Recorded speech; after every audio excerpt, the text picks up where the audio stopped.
Hello and good evening, ladies and gentlemen, or whatever it is time of day you watch this.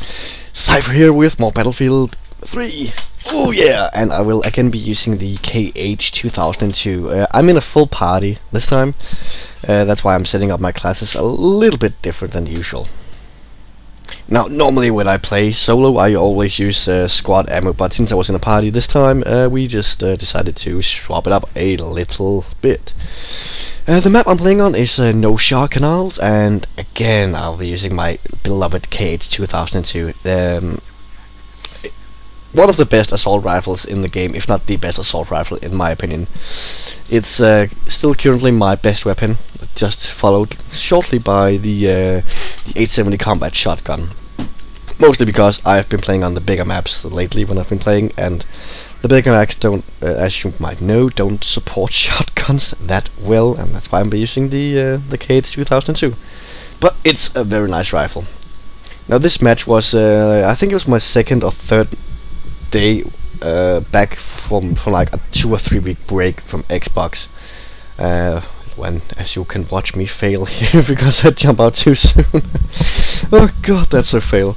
But I've been playing a lot of PC lately, as you might know, and I've been busy with real life stuff, so I haven't had time to play Xbox for 3 weeks.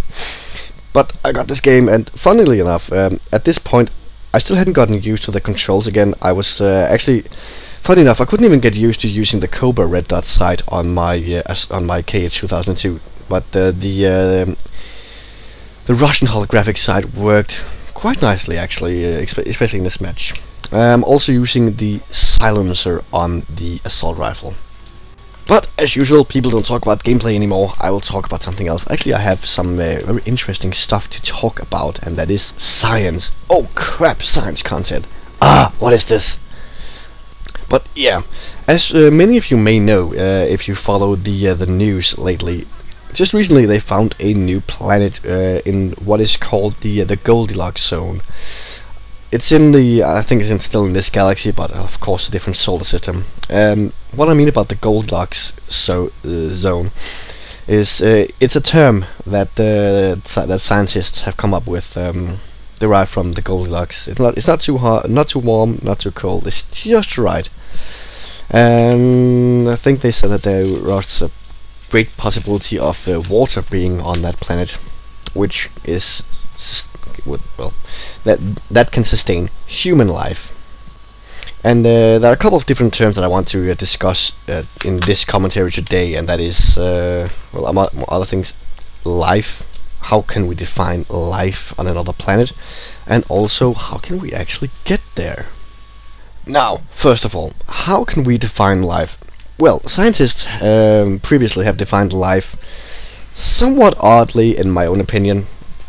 The way that I mean that is, previously, like a few years ago, or 10 years ago, or something like that, life was defined. And a lot of scientists were in agreement that life can only exist if it's a carbon-based life form and if there is water and oxygen. Of course, in my own opinion, of course I can prove this, but in my own opinion, why would that be the only way life can exist? Isn't it only natural to assume that life can exist in more forms than just like with with water and air? Of course, we haven't actually seen any life forms at that time. We hadn't seen any life forms that would contradict what we need as a race. That actually also changed. I think it was earlier this year when scientists were. Oh, what was it? They were testing out. I think it was like sulfur pits somewhere on Earth. They found a silicon-based life form here on Earth, and already there that shifts how we can look at life on other planets. And it's something that a lot of I definitely know a lot of people that have been contemplating that for many years. That just because we as a race, as life forms, need oxygen and water to survive, that doesn't necessarily mean that other life forms need those things. Who knows, maybe there's life forms out there that breathe CO2, maybe there's life forms out there that breathe methane gas. I mean, who knows? We can't know that, but on the other hand, we can't prove it because we haven't seen them yet. But the discovery of those silicon-based life forms here on Earth was the first indicator that, well, not the first indicator, it was the first definitive evidence that maybe, just maybe, life forms can survive on other planets. I don't recall what planet it exactly is, but there's another planet in our own solar system actually, which is based. No wait, oh yeah, I'm so stupid. It wasn't sulfuric acid, it was arsenic that I actually found a life form in. And it was a silicon-based life form. So who knows, maybe in other planets in our solar system or anywhere in this galaxy, or maybe even the universe, there's other life forms like that. Maybe they've evolved like us, technologically, and well, yeah. Now, I also want to bring one more thing into this, and that's actually a TV show. Now, I know that sounds a little bit weird, because when you talk about TV shows that has aliens in it, most people will probably start to think of Star Trek. Now, I'm not thinking about Star Trek. Honestly, I'm not a Star Trek fan. For one reason, one reason above all, and that's because the science in that show, I know it's science fiction, but come on. When they do their techno-blabber is the term that when they say something technical in that series, it's just a bunch of random shit they just spurt out. It really is. But there's another show that it's actually 3 shows. It's called Stargate Issue 1, Stargate Atlantis, Stargate Universe. Apart from being a science fiction show, some of the techno stuff that they actually talk about in that is actually real science. Now, in that show, they came across I think it was a sulfuric-based life form, not carbon-based life form. We humans are a carbon-based life form. I think they also came across silicon-based life forms, and that was way before we had definitive evidence that those life forms actually existed. So who knows, maybe there's life forms like that other places, and maybe they don't need the same building blocks or the same prerequisites as we do for living. But we just gotta find them first. And that brings me to my second subject of this commentary, and this is the long one because this is the one that I found the most interesting. How can we get to other planets, even other solar systems? As you may know, our normal space travel cannot go anywhere near the speed of light. I mean, I don't even know how fast a shuttle is, but they are slow, extremely slow compared to the speed actually needed to get to another solar system. Now, the planet that they found recently is called KH2002b. That resides 600 light years away. And if you guys don't know about this, I will just explain it to you. The speed of light is 300,000 kilometers per second. 1 light year is the distance that light travels in 1 year. So that is a lot of zeros at the end of that scale. That is a long ass way from Earth. Even if we could manage to travel at the speed of light or just close to the speed of light, it would still take 600 or more years to get there.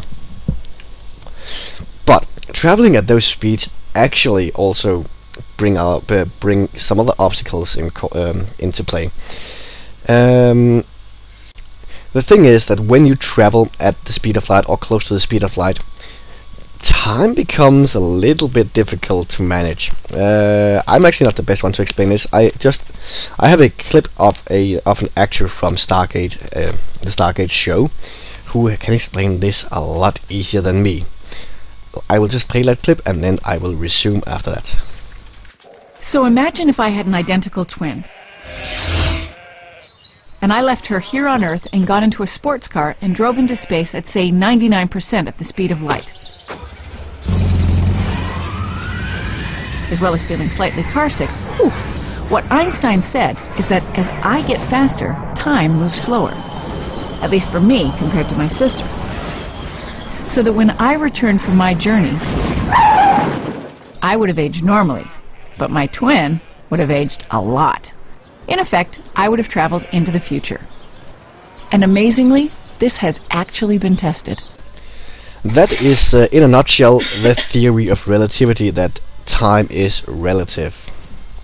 So, how can we actually get to a place that is 600 light years away?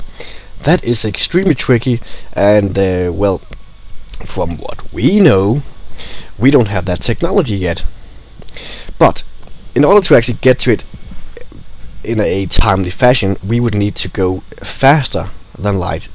We need to develop faster than light travel, otherwise known as FTL, faster than light. Yeah. But FTL capabilities can come in many shapes and forms.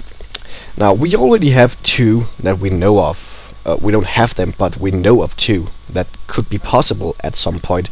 And one of them is explained in Star Trek, the other is explained in... It's actually explained in both Star Wars and Stargate. Now, one of them is warp speed. And we actually also already have a definition of the term warp speed. Now, what warp speed is it basically on its base level is bending space. The way that that people have explained how warp speed will work, once we can get it, is that the space in front of you will be bent in a way, and thus actually the ship will not actually be moving. It's kind of hard to explain, but technically on this base level it will be that you bend space in front of you and then you release it behind you. So technically you'll be standing, the ship will still be standing still, but it could be an effective means of travel. Now, the other one that is explained in Stargate and Star Wars is hyperspace travel. Now, what hyperspace is theoretically is travel through something called subspace. Subspace is a different layer of space beneath our own. That is also a little bit tricky. We don't even have the technology to create subspace windows or do anything regarding subspace. So how can we get it? Well, trial and error. Basically, that's all we have to do. Just keep going at the technological pace that we are. Because if you actually look at our history as a species, around the Middle Ages, there was a time period of about 600 years where technology, or not technology, where science was banned and was considered heresy. Everybody who were consulted in science were actually told that they were witches and they were executed by the church. Which is also one of the reasons why I don't like religion, but let's leave that to another commentary. But imagine if we hadn't had those that period. It's also called the Dark Ages. Imagine if we had not had that time period. If you look at the history just during the last 100 years of human development, our level of technology has just leaped in the past century. If we hadn't had the Dark Ages, we would be colonizing space right now, and we might actually have FTL capabilities. Will it be in our time span? Probably not. Lifespan? I don't think so. Might be in a couple of 100 years. We will have the capabilities to maybe travel at sublight speeds, which like half the speed of light. Who knows? Who knows if it's already out there somewhere, being tested by some military branch. I mean, it could happen. We wouldn't know about it because they like to keep that stuff secret. I mean, just look at the first stealth bomber that the US made. That was kept secret for many years before the public was even informed of it. So, yeah. Now, if we could develop a means of travel that could just get us that far, but taking many years, we would also have to develop cryogenic stasis, which we don't have yet. We have some form of cryogenics, but that's more or less just freezing people. And the problem with that is we can't revive people that have been frozen yet, because crystals form inside their cells, basically destroying the cells. So there's a lot of work before we can even begin to contemplate interplanetary travel.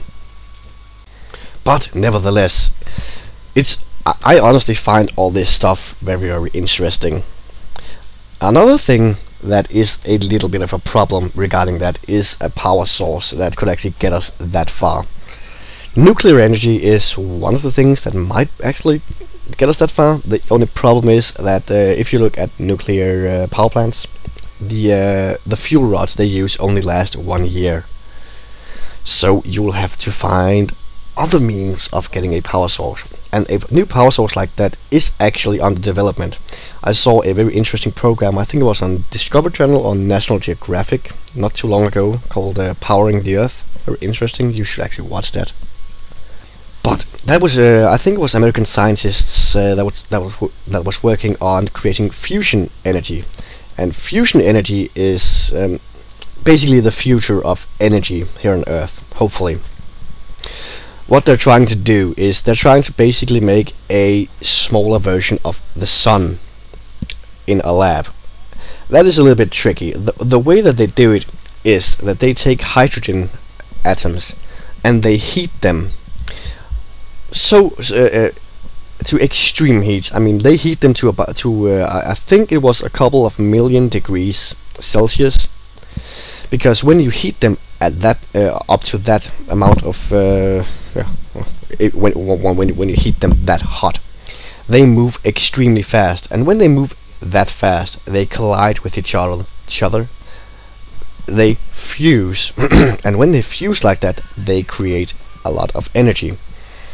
Fusion energy has only been they've only actually achieved fusion for like a few milliseconds in a lab once. Just doing that, I mean, it's a great feat in my opinion. It is a great feat. I mean, it might only be a few like 10 or 20 years until we see that commercially used. But the problem is that one of the problems that they had during the development of a fusion reactor was that there's actually no metal here on this planet that can resist heat of that magnitude. I mean, millions of degrees. It's kind of hot, don't you think? I think it's kind of hot. So what they did was they were actually pretty brilliant when they made the fusion reactor. It's more or less just a big circle that they've made, and in that circle are magnets, brah. No, honestly, what they've done is they've created an intensive magnetic field, which has that plasma, which is what the heated mass is called. The plasma is actually floating in mid-air, held together by a magnetic field. Brilliant. I mean, sometimes you gotta hand it to our scientists. They are pretty brilliant. And what is the fuel source for this fusion reactor, you may ask? Well, it's actually quite simple. Fuel source is water. I can't remember the exact specifics of how much water is needed for what, but it was something like half a liter of water could supply the entire continental United States for a year. Oh, sorry, for a month. And that's half a liter per month for 12 months. That's just over. That's 6 liters per year.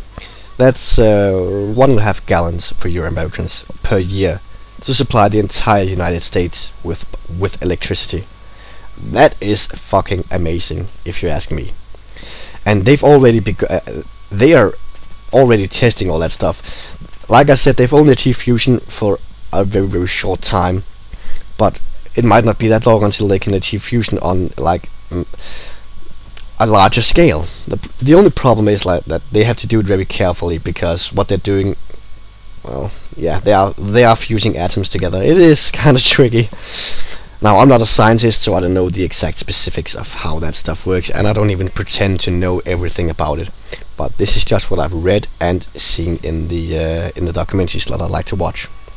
And you know, honestly, in my own humble opinion, stuff like that, nuclear energy and fusion energy is it has to be the future of our species. First of all, what we're using right now to power our vehicle, our transportation systems, and for power in actually most of the world, is coal and gasoline.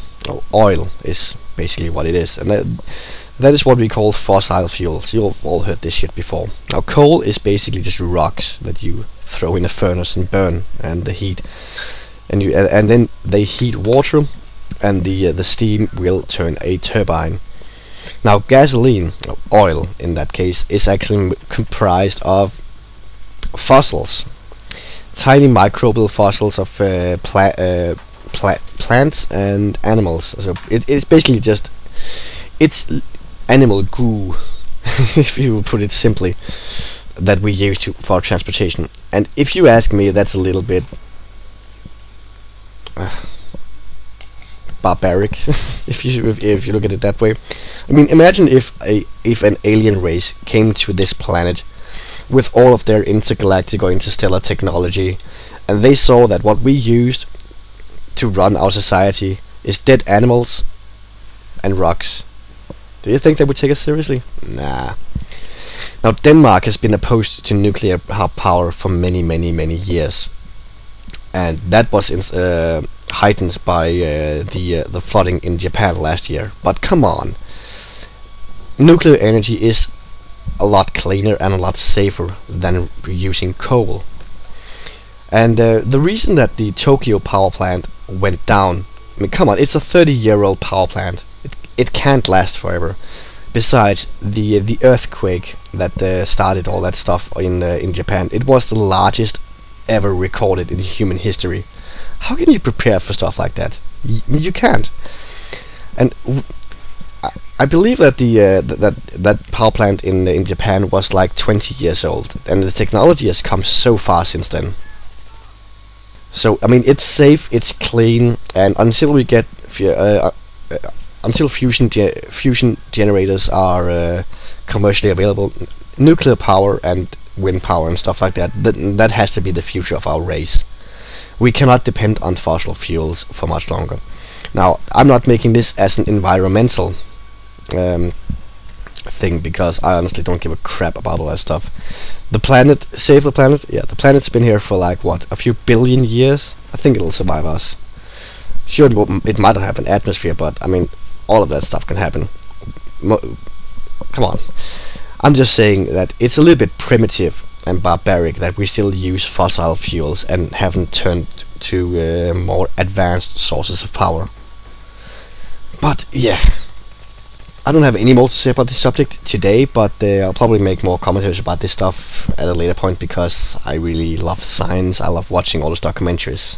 So I hope you guys enjoyed watching this gameplay and listening to my rambling all this time for these whole 20, oh my god, almost 24 minutes.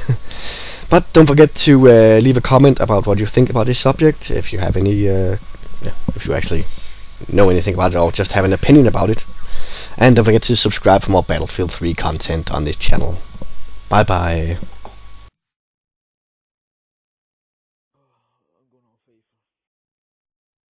I'm done now, bro.